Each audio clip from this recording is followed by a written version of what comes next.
यह एक पौराणिक कथा है। कुबेर तीनों लोकों में सबसे धनी थे। एक दिन उन्होंने सोचा कि हमारे पास इतनी संपत्ति है, लेकिन कम ही लोगों को इसकी जानकारी है। इसलिए उन्होंने अपनी संपत्ति का प्रदर्शन करने के लिए एक भव्य भोज का आयोजन करने की बात सोची। उसमें तीनों लोकों के सभी देवताओं को आमंत्रित किया गया। भगवान शिव उनके इष्ट देवता थे, इसलिए उनका आशीर्वाद लेने वह कैलाश पहुंचे और कहा, प्रभो, आज मैं तीनों लोकों में सबसे धनवान हूँ, यह सब आपकी कृपा का फल है। अपने निवास पर एक भोज का आयोजन करने जा रहा हूँ, कृपया आप परिवार सहित भोज में पधारने की कृपा करें। भगवान शिव कुबेर के मन का अहंकार ताड़ गए, बोले, वत्स, मैं बूढ़ा हो चला हूँ, कहीं बाहर नहीं जाता।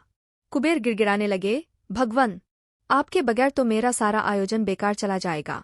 तब शिवजी ने कहा, एक उपाय है, मैं अपने छोटे बेटे गणपति को तुम्हारे भोज में जाने को कह दूंगा। कुबेर संतुष्ट होकर लौट आए। नियत समय पर कुबेर ने भव्य भोज का आयोजन किया। तीनों लोकों के देवता पहुंच चुके थे। अंत में गणपति आए और आते ही कहा, मुझको बहुत तेज भूख लगी है, भोजन कहाँ है? कुबेर उन्हें ले गए भोजन से सजे कमरे में। सोने की थाली में भोजन परोसा गया। क्षण भर में ही परोसा गया सारा भोजन खत्म हो गया। दोबारा खाना परोसा गया, उसे भी खा गए। बार बार खाना परोसा जाता और क्षण भर में गणेश जी उसे चट कर जाते। थोड़ी ही देर में हजारों लोगों के लिए बना भोजन खत्म हो गया, लेकिन गणपति का पेट नहीं भरा। वे रसोईघर में पहुंचे और वहां रखा सारा कच्चा सामान भी खा गए, तब भी भूख नहीं मिटी।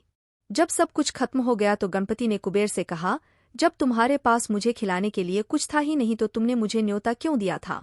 कुबेर का अहंकार चूर चूर हो गया।